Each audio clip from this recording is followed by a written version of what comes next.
Bismillahirrahmanirrahim. Assalamualaikum warahmatullahi wabarakatuh. Alhamdulillah rabbil alamin. Wassalatu wassalamu ala rasulillahil karim Nabiyyina Muhammadin wa ala alihi wa sahbihi wa dhurriyyatihi wa ummatihi ila yaumiddin wa ba'd. Saudara-saudariku sebangsa setanah air, semoga video ini menemui kita semua dalam keadaan yang sehat, yang baik, dan lebih daripada itu, semoga Allah Subhanahu wa Ta'ala, Tuhan kita semua, senantiasa memberikan bimbingan kepada kita dalam menjalani seluruh aktivitas, sehingga seluruh aktivitas kita bernilai mulia, melahirkan maslahat, dan menjadi investasi terbaik untuk kita saat kembali kepada Allah Subhanahu wa Ta'ala di hari kemudian, insya Allah.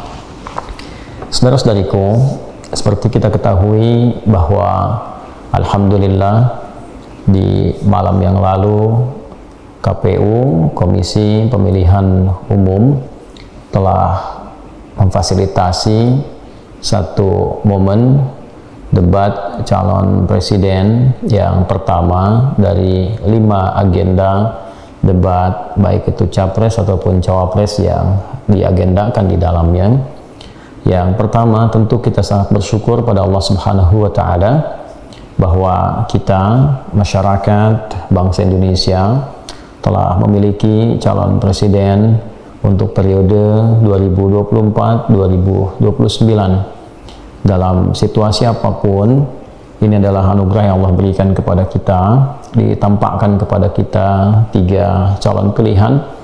Tentu kita bersyukur pada Allah Subhanahu wa Ta'ala dengan semua kandidat yang telah ditampilkan ini, dan tentu setelah melewati berbagai proses baik itu politik ataupun juga aspek-aspek yang lainnya secara administratif, kita tentu bermohon pada Allah Subhanahu wa Ta'ala bahwa 3 kandidat ini, baik itu Bapak Anies Rashid Baswedan nomor urut 1, kemudian Bapak Prabowo Subianto nomor urut 2, dan Bapak Ganjar Pranowo nomor urut 3, seluruhnya diberikan kesehatan paripurna oleh Allah Subhanahu wa Ta'ala, baik dalam aktivitas kekinian untuk menyampaikan dan memasyarakatkan gagasan-gagasan yang ditampilkan untuk diketahui masyarakat dan bangsa demi membangun dan memajukan Indonesia ke depan.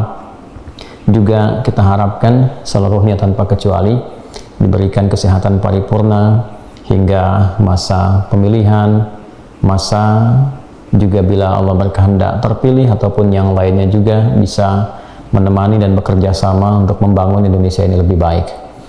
Yang kedua, tentu kita melihat dari hasil atau proses debat di KPU pertemuan yang lalu, ada beberapa hal yang tentunya kita bersama bisa saksikan, dan hal yang lumrah bila terjadi perbedaan pandangan di antara seluruh yang menyaksikan. Namun tentunya kita berharap bahwa materi-materi yang ditampilkan oleh calon-calon presiden ini dalam sesi debat, khususnya pada debat-debat selanjutnya, diharapkan banyak memberikan kepada kita keluasan informasi dan gagasan-gagasan dalam konteks membangun, mencerahkan, dan membawa Indonesia ini dalam suasana yang lebih berkemajuan, yang tampil tentu dapat bersaing, bahkan menginspirasi dalam skala global, memperbaiki berbagai hal dan persoalan yang terjadi di dalam negeri. Hal yang bisa kita garis bawahi, alhamdulillah semua berjalan baik, dan satu dengan yang lainnya telah menyampaikan baik itu pertanyaan ataupun juga memberikan gambaran atau argumentasi. Namun saya secara pribadi melihat bahwa sebetulnya sah-sah saja dalam suasana debat itu menampilkan kemampuan retorika, atau juga berharap dapat unggul, atau juga berharap dapat melemahkan lawan debat. Itu hal yang biasa saja. Namun yang kita hadapi saat ini adalah kita sedang mencari sosok pemimpin. Kita sedang ingin mendapati sosok kepala negara dan kepala pemerintahan yang tangguh, yang memiliki gagasan-gagasan positif, yang memahami tentang seluruh konteks persoalan negeri ini, sehingga dari citra yang bisa dilihat kekinian ia bisa membuat sebuah landscape Indonesia ke depan seperti apa. Dari situ ada baiknya kalau kami mengusulkan untuk ke depan fokus seluruh calon presiden ini lebih baik akan terpandang mulia jika lebih banyak menampilkan gagasan-gagasan yang bisa didengar. Karena yang paling penting itu bukan siapa yang unggul, siapa yang lemah, siapa yang naik, siapa yang turun, siapa yang terangkat, siapa yang jatuh. Bukan itu yang kita inginkan. Yang kita harapkan adalah dalam setiap calon ini ada gagasan yang bisa kita dengar, ada argumentasi yang bisa didialogkan, ada pemetaan persoalan kebangsaan yang besar, atau mungkin dia bisa mengurutkan dari skala mikro sampai makro yang bisa didiskusikan dan kita bisa mendapatkan solusi dari itu semua. Pembahasan tentang persoalan pemerintahan, hukum dan HAM, demokrasi, tentang kebijakan publik, tentang pengentasan korupsi. Sejujurnya kita tidak mendapati satu esensi yang terstruktur dari mulai akar persoalannya, cara mengentaskannya, solusi yang ditawarkan seperti apa. Kita hanya mendapat sajian bahwa bagaimana satu dengan yang lain saling menampilkan argumentasi yang baik itu menguatkan atau melemahkan, atau juga ya saling barangkali mengangkat atau menurunkan terkait kasus-kasus tertentu yang sesungguhnya dalam tatanan substansial itu kita tidak menemukan esensinya.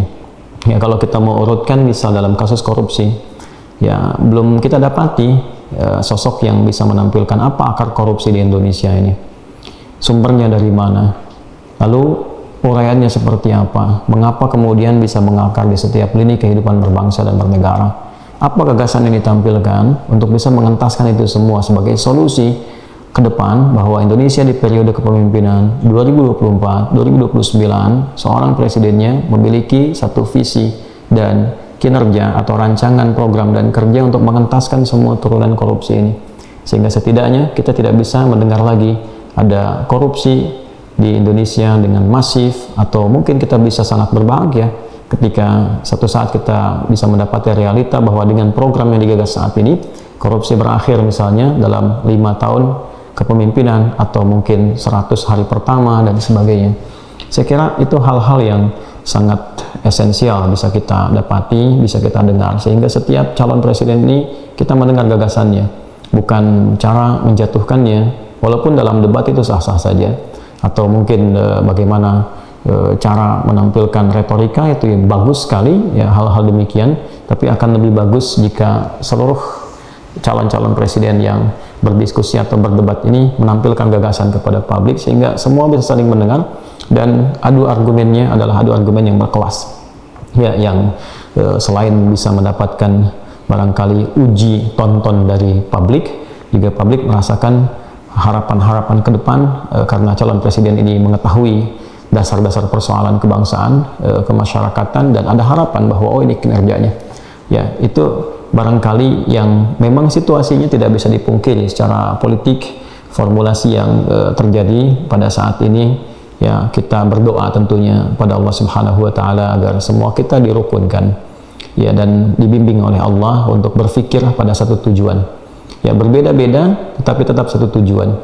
Ya, beda pandangan boleh, beda cara tidak ada masalah sepanjang itu dengan hal yang baik dilakukan dengan cara yang elegan, yang benar sesuai dengan undang-undang yang berlaku atau peraturan yang disepakati dalam konteks hukum Negara Kesatuan Republik Indonesia.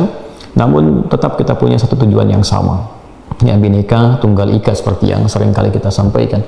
Untuk itu harapan kita ke depan, kita berharap bahwa materi-materi yang disajikan adalah bisa menjadi bagian dari perasan kebutuhan masyarakat dan bangsa Indonesia.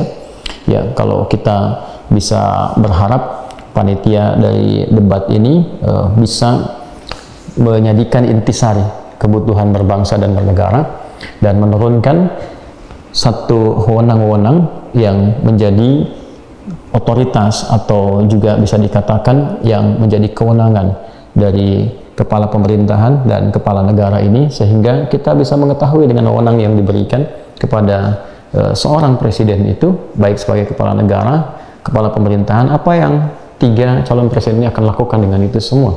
Lalu kasus-kasus apa yang terjadi dalam hal-hal yang demikian, kemudian solusinya seperti apa ke depan, lalu diturunkan kepada aspek-aspek yang pokok, ya yang tentu lebih diketahui, apakah itu aspek ekonomi, apakah itu juga aspek militer, termasuk juga hal-hal yang terkait dengan geopolitik, ya, juga kawasan, isu kawasan dan seterusnya. Ini hal-hal yang tentu akan sangat baik bila bisa kita mendapatkan gagasan-gagasan yang utuh, kemudian dialog-dialog yang berkelas, sehingga orang-orang di lapangan tahu bahwa oh besok saya punya kesulitan makan, besok solusi pangannya seperti ini. Oh, ada masyarakat yang berkata kita punya penyakit sosial judi, oh ternyata mengentaskannya presiden kita akan seperti ini ke depan. Oh ternyata korupsi akan dibebaskan dari berbagai trik-trik keburukan ini, ya, semua jenis korupsi akan dihilangkan dengan cara seperti ini. Demikian juga misalnya tentang perbaikan hukum di institusi dan sebagainya, maka gagasan-gagasan itu yang ditampilkan tentu dengan strategi-strategi yang kita memahami situasi politiknya juga seluruhnya punya strategi dan punya paradigma yang berbeda, tapi setidaknya lewat sesi ini kita punya seorang sosok calon presiden yang punya landscape untuk membangun, mencerahkan, dan membawa Indonesia dalam satu kondisi yang lebih berkemajuan untuk ke depan. Saya kira itu yang bisa kita berikan pandangan dari sesi debat di pertemuan yang lalu. Mudah-mudahan sekali lagi ketiga calon ini dijaga oleh Allah kesehatannya, dibimbing untuk selalu bisa menyampaikan satu visi-visi, program dan gagasan dengan cara-cara yang baik, juga dengan semangat untuk bisa merukunkan, semangat untuk bisa menyatukan, karena masyarakat di bawah itu tergantung kepada elitnya. Ya, sekali lagi masyarakat di bawah tergantung kepada elitnya. Maka bila elit menginginkan masyarakatnya tidak terpecah belah, tenang dan damai, maka seluruh perilaku yang dibangun, disulam di kalangan elit ini harus dituntunkan kepada masyarakat untuk menjadi keteladanan dalam konteks menampilkan kedamaian, kerukunan, dan juga tentunya argumentasi-argumentasi yang elegan dan positif. Terima kasih, semoga Allah menyayangi kita semua. Maafkan saya, Adi Hidayat. Subhanakallahumma bihamdika nasyhadu an la ilaha illa anta nastaghfiruka wa natubu ilaik. Assalamualaikum warahmatullahi wabarakatuh.